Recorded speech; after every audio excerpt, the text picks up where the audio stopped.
How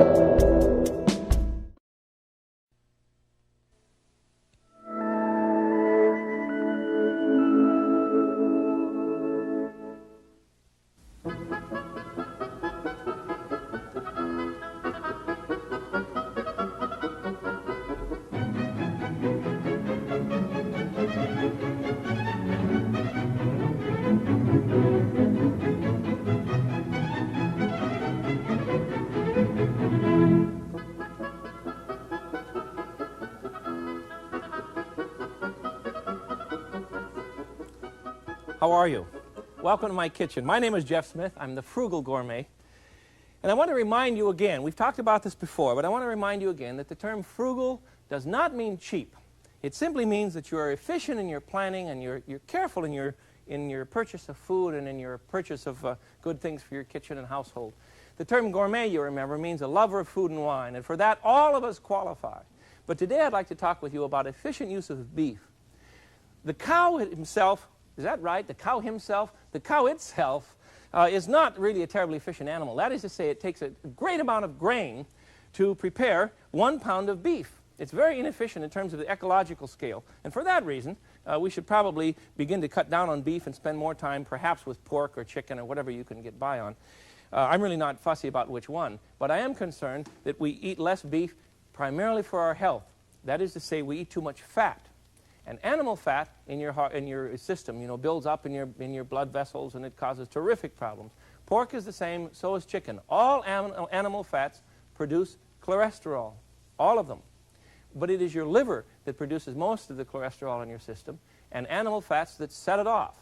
So if we can get on to more vegetable fats and fewer animal fats, we'll be set. So what I advocate today is the use of beef as flavoring rather than using beef as a whole meal. You know what we do. Instead of having a little bit of meat along with dinner, we kill an entire cow and set the poor girl on the buffet and serve it. That's absurd. So let me show you some good solutions to eating less meat and enjoying it very, very much. You can get away with this with your family, I promise. First of all, most of these dishes are Italian, by the way. First of all, let's try a beef brisket that we're going to cook and then a lovely sauce for it. A brisket is very, very fat. But if you purchase carefully, you can get a meat that isn't too terribly fat. You see the piece that I'm pointing here is not terribly fat. This is just nothing but fat. And this, of course, would have to be trimmed away before you put him in the pot. So let's do that right now on a beef brisket. If you live out in the West Coast, you don't see beef brisket very often. In the Midwest and on the East Coast, brisket's very, very common, just very common. And I just love the stuff. But it is fatty, so try and remove some of the fat first, and then you'll have better luck. Then we're going to throw them in a pot. We're going to boil it, you see? There. And we'll get rid of some of the fat here. At least a bit of it. All right, let's throw the brisket. I want a whole brisket, and I have a whole one for you in this other pot, but you want about a 3 or 4 pound brisket. Put him in a pot, and then we're going to add the following goodies to a brisket and then simply boil him. There's a snap to make and an awfully good dish. We want to add to the pot some salt and pepper. Very little salt, please. Remember that you need to cut down on salt as well as fat. Isn't this awful? Today I'm just going to harangue you about what you need to cut down on, but we're all the same. We consume much too much salt and much too much pepper, and it's just going to kill us off very soon. How about some thyme for seasoning here? Thyme leaves are just marvelous. It's a very French herb, but we're going to use it in an Italian style, and I think you'll enjoy it. And, of course, some garlic. We cannot give the credit for garlic to the Italians or anyone else. Garlic is common in so many cultures. I can only think of one culture that doesn't use garlic. You know, I think it's the Eskimo. Huh, where would he get it? I don't know. Well, he could grow it, I suppose. There must be places in the tundra where you can do this, but he doesn't use garlic. Everybody else in the world does. Okay, garlic and thyme, salt and pepper on our brisket. Now let's add some, where's a big fat onion? Here, I'll get a big one for us. I want to just very quickly chop up a yellow onion and throw him in the pot. Good Lord, that's not an onion, it's a bomb. Let's take half of it, huh? That's terrific in size. Cut off the bottom, then the top, and we'll just take off that outer peel. And remember, save that for your soup stock. That's what frugal means. Doesn't mean cheap, it means that you use everything and enjoy yourself. All right, let's just whack that up and put them in the old pot for our brisket. And then we're going to need a couple of carrots. Let's try 3, huh? You notice when I'm scraping, I use the back of my knife. Don't use the sharp edge of your knife when you're bored, or you're going to dull your knife. See, just turn your knife over, and when you want to scrape things around, fine, scrape around, but not with the sharp edge, because you'll dull it. There we go. Whoops, a little peel in there that we don't need, and how about a few stalks of celery too, just for seasoning and flavor. You can use whole peppercorns in this, by the way, if you would prefer that, so that it doesn't, the pepper isn't floating about in the water. What water? Well, I'm going to put it in a minute. Just be patient. Okay, if you got that, we have the pot ready now.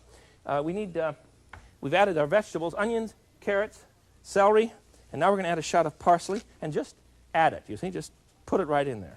Okay, and the pot's ready to go. Let's cover everything with water now, and then bring that to a simmer.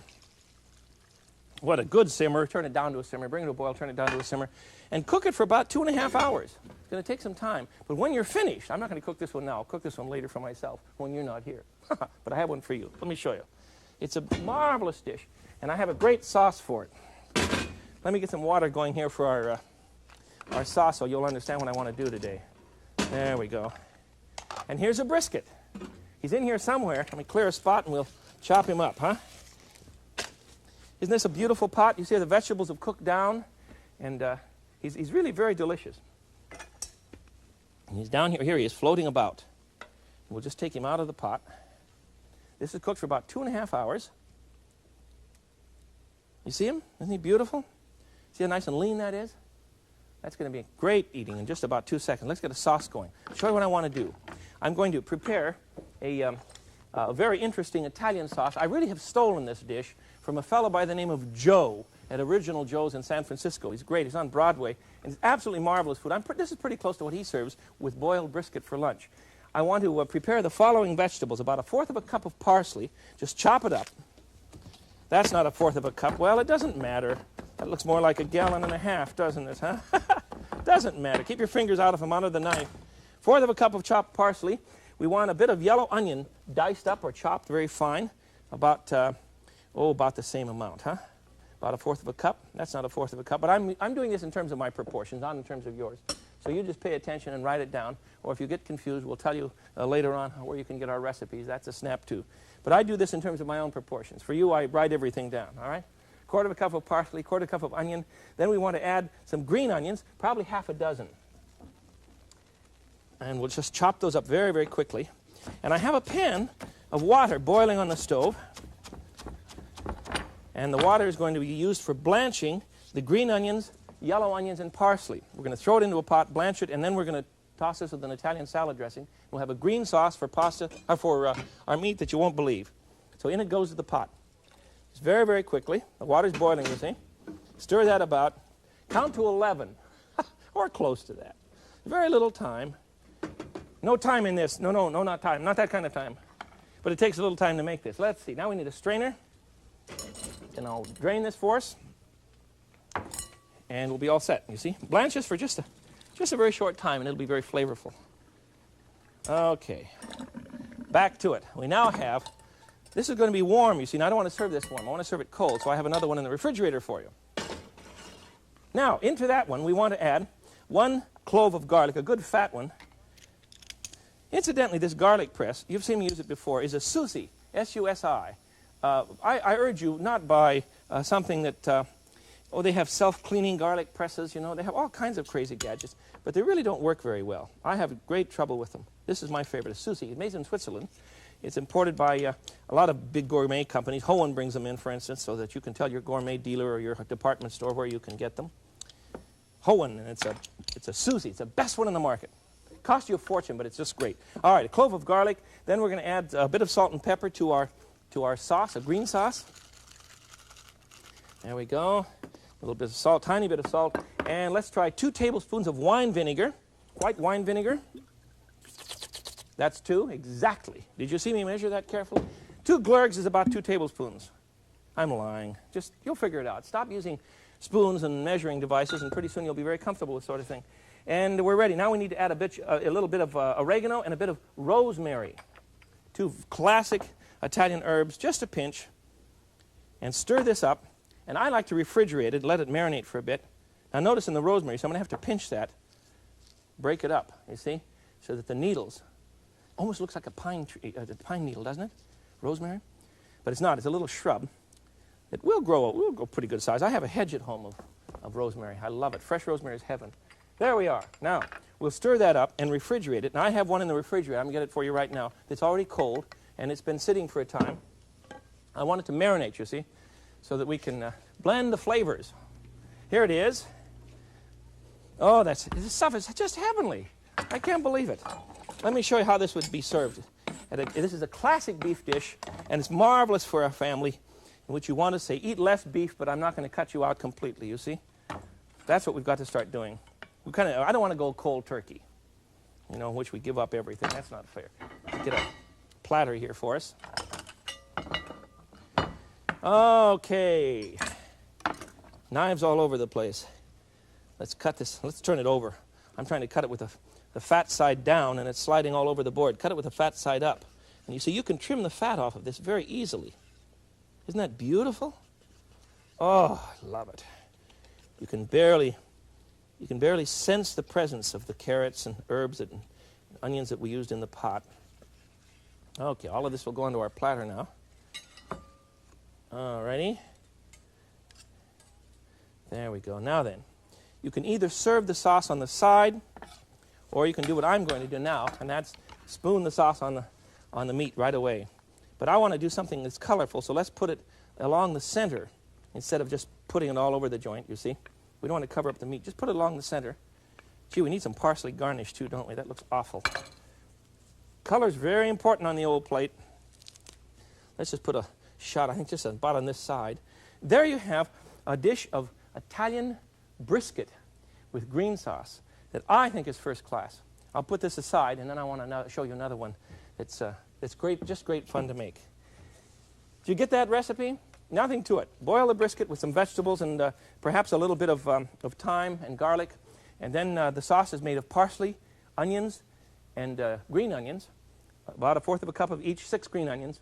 And then we're going to add to that, after we've blanched it, a bit of garlic and some salt and pepper, and then a couple tablespoons of vinegar and olive oil. You're making a salad dressing, you see. And a pinch each of rosemary and oregano. And you have it. Now, in this next one, we're going to have great fun with a round steak. Because you have to figure out some way, instead of cooking the whole big steak, you see, you have to figure out some way to cook a round steak that'll really turn them on and not fill them up with so much meat. So I purchased a good-sized round steak. It's rather thin, you see. This isn't expensive. Who says it isn't expensive? I'm lying. Meat's expensive. Beef's terribly expensive, let's face it. But on sale, you can do pretty well on something like a round steak. It's rather tough, you see, that's why. But we're going to cook it in such a way that it isn't tough at all. It's not tough at all. Save these pieces for your soup pot, right? The bones, fat, throw them in the pot, and it'll drain the fat off later. Now, what I'm going to do, trim this down a bit. I think it looks fine. I'm going to tenderize this. So get ready, because the noise is just going to be terrible. So put the cat out, put him outside, and we're going to pound this down using, first of all, you can use a wooden meat pounder. You see? You've seen these before? This is a great gimmick, a wooden meat pounder. And we just want to take off with this, you see? You can buy these made of metal, aluminum, whatever you like. See, the meat is getting bigger. We're spreading it out, right? Better gadget is a device like this. Waldo in Brooklyn imports these from Portugal. They're absolutely gorgeous. They're solid brass. They cost a fortune.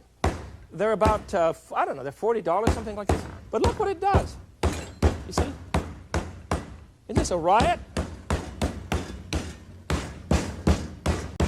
In the Italian kitchen, this would be very necessary. Or you can use something like this, which is imported by Rowocco and Company, and that's a much lighter product, but it'll work fine. And it's certainly much cheaper. It's about $15. Or, there, I'm just about finished. Or, if you really want to do this up properly, let me show you one more trick. Use a piece of wax paper, put it on top of the meat, and club it with a 2x4. Works great, saves you a fortune. You didn't think I'd do it, did you? Look at it go. Okay, we're done. You see, we can't get the thing much bigger than that. Now then, on our steak, we're going to roll this up, you see, and pan fry it and then cook it with tomato sauce. On our steak, we want to put a couple of cloves of garlic, first of all. Get some space over here to work. There we go. A couple cloves of garlic. Always garlic and olive oil in Italy. Isn't it marvelous? That's a really big clove. I think one's probably going to do us. It's just an enormous monster. Look at that. Isn't that great? And then we'll add some garlic, some olive oil to this and just rub it right in, making an olive oil and garlic paste. In it goes. All right onto the meat. There we go. Now we're going to add some salt and pepper to that. If we can get the olive oil off my hands. Wow, slip and kill yourself here today. Bit of salt and pepper. Very little salt. You don't need much, you know. We're going to try and cut down. And we're going to line this now with a strip of grated carrots. This is a vegetable stuffed round steak. And some zucchini. Slices of zucchini, thin slices. This a kick? Yes, it will work. I can hear you. It's just saying, how's he going to roll that thing up? He's going to have it so stuffed it'll explode. That's my problem. You just hang on. And how about some egg? We're going to quickly slice some hard-boiled eggs and put those on the center here. Isn't this beautiful? Oh. Remember, the poor cow is given all she could give for you. Look at that. First time I use this thing and it breaks on me. You see, you cannot buy cooking gear that's cheap and get by. You've got to buy good things. It's just not worth it to buy cheap stuff. There we go. All right. Now then, we need a bit of grated cheese.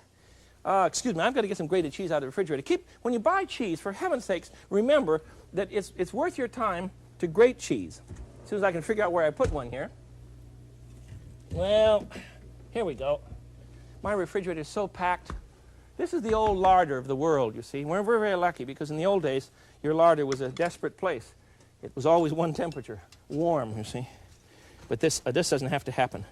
All right, let's put some grated Italian. This happens to be an Asiago cheese. It's a great cheese for pasta, any kind of cooking. Asiago, but Romano or Parmesan will work just as well. Okay, let's see. Here we go. Now we're going to roll that rascal up. You've got that? We have olive oil and garlic that we've rubbed into the meat.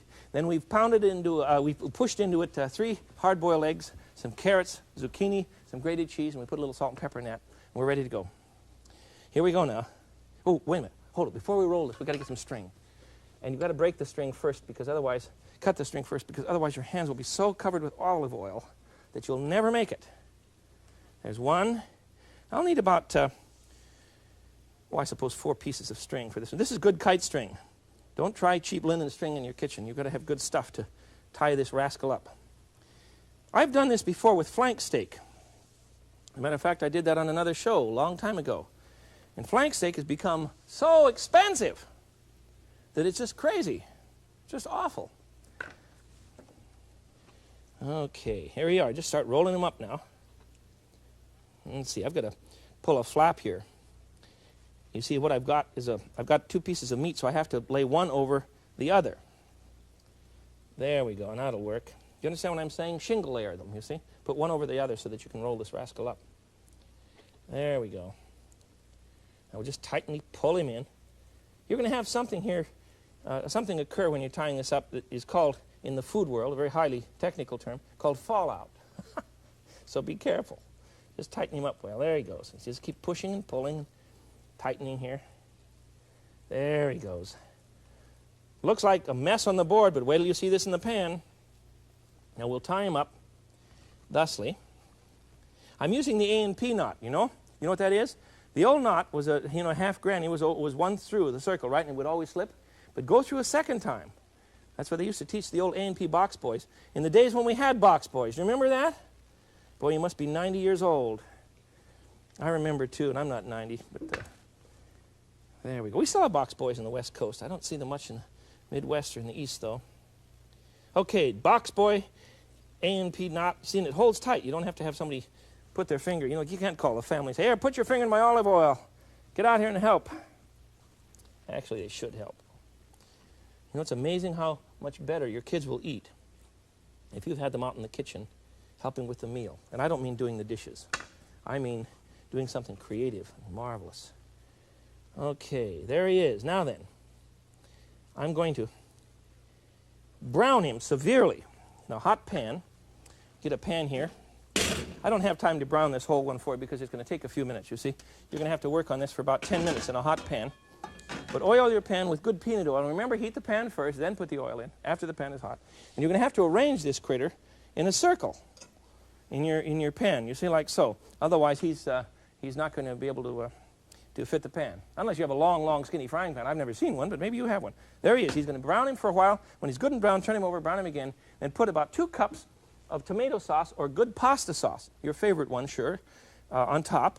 He's browned, you see, and now we're going to put this on top and put him in a 350-degree oven for about an hour or so. And let me show you what you get. Are you ready? Are you ready? My whole kitchen just smells like heaven. At least I hope heaven's going to smell like this. If it smells like something else, I don't know, you know. I just don't know if I want to get involved. It's got to smell like an Italian kitchen. There. I have a friend who's convinced the Holy Spirit's Italian. I don't know. There it is. Now, I need a pot for it, and we'll get him out and slice him up for you. Wow, let me clear off a spot here first. There he is. The trouble with cooking is that you're cooking. And when you cook, you make a big mess. My kitchen's always a mess, and I don't mind. I hate clean kitchens. They're the mark of perverted people. Look at that. Beautiful, beautiful roast. Now, as we slice this, you're going to see treasures in the center. Yes, he did shrink a little bit. You were kind to notice. He did shrink. Of course he shrunk. But look what you see in the center. Isn't that gorgeous?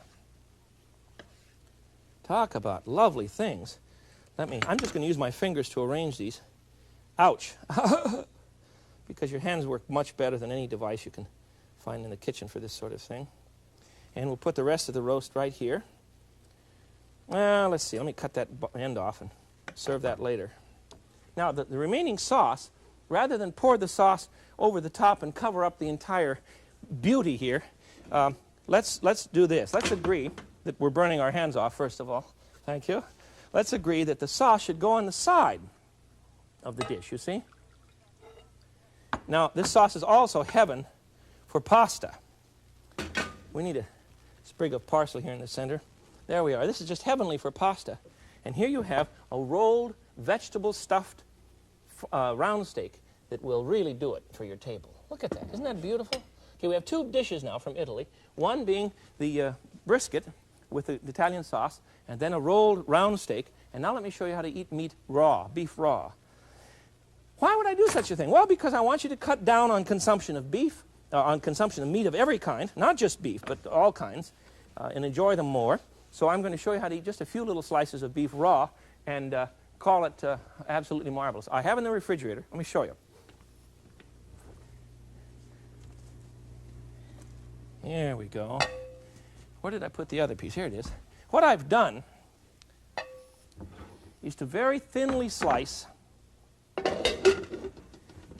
a round roast, bottom round, you see, very, very thin. I'm going to show you how you can do this just so quickly. If I can get my knives cleaned off here. Look at all the tomato sauce. It spreads, you know. It spreads like the great tomato sauce that ate Newark. All right, here you go. Slice this is frozen, by the way, very lightly frozen, you see, so it's good and firm. And slice this stuff paper thin, very, very thin. And then arrange these slices on a platter. Look how thin this is. You see, I worked hard on that earlier today. Isn't that beautiful? This is called, in Italy, is called carpaccio. Carpaccio. And on the top of the carpaccio, for dinner, for an hors d'oeuvre perhaps, or for a main course on a summer evening, we're going to sprinkle the carpaccio with the following goodies. A tiny, tiny, tiny bit of salt. Just a smidgen, okay? And, of course, lots of pepper. This is Italian. Lots of pepper. There we are. And then on the top of that, we're going to put some olive oil. Isn't this fun? We can just eat like mad. We're going to sprinkle some olive oil. I just use my finger, you see, to keep the top from going too far. But that's how they do it in good restaurants. There's some marvelous Italian restaurants in Chicago. You know that my kitchen is in Chicago, and I'm full of Italian food. Marvelous Italian kitchens here. All right, we have olive oil and salt and pepper. Now we need some lemon. We'll put a bit of lemon juice on him. Watch those pits there. There we go. Just a smidgen. Oh, there we are. And, of course, we need some cheese. Where did I put my cheese grater, gang? Here's the cheese grater. Where's the cheese? There it is. Some good Asiago, Parmigiano Romano. That's enough. There we are. And then we need some capers. And capers are that heavenly little seed that tastes something like a nasturtium seed, but of course it's not. There we are. And that's the dish. Now, let me show you what to make it. If you want to make it really fancy, then you bring in a basil plant. The Greeks call it basilico. And I just happen to have one. No Italian, good Italian kitchen would be without this plant. Fresh basil is marvelous. The Greeks call it basilico because, well, that's the word from which we get the word basilica, you know, or a cross-shaped church. Basilica, because they claim that basil was found growing at the foot of the cross. Isn't that a marvelous story? I don't know whether it's true. I have no idea. It doesn't really matter, does it? The story is valid anyhow. Let's put one more on there, and we're ready to taste these 3 dishes that I've made for you today. Italian dishes, classic beef dishes. And let me get a fork. I can't wait for this one. Don't ask me what my favorite is. It wasn't fair to ask in the first place. I think that the brisket... Well, no, I can't tell you. I think maybe the carpaccio is my favorite. I'm going to try it right now. You see, the idea is to take one piece of meat and roll it up with a basil leaf, or just serve it without the basil. If you don't have any basil, it's no problem. You see, no problem at all. Are we ready?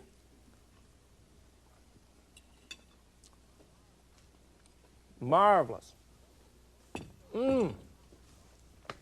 Now, the point of today's session was this. You and I can enjoy beef, but we've got to cut down on animal fat of all sorts. So I suggest these 3 dishes. First of all, a beef brisket with Italian tomato sauce. Italian tomato green sauce. No tomato in it. No tomato at all. Italian green sauce. Secondly, a stuffed rolled round steak, vegetable stuffed, and finally carpaccio. Enjoy yourself. But be sure that you cut down on animal fat so that you and I can spend much more time together in the future. We need to live and enjoy the world.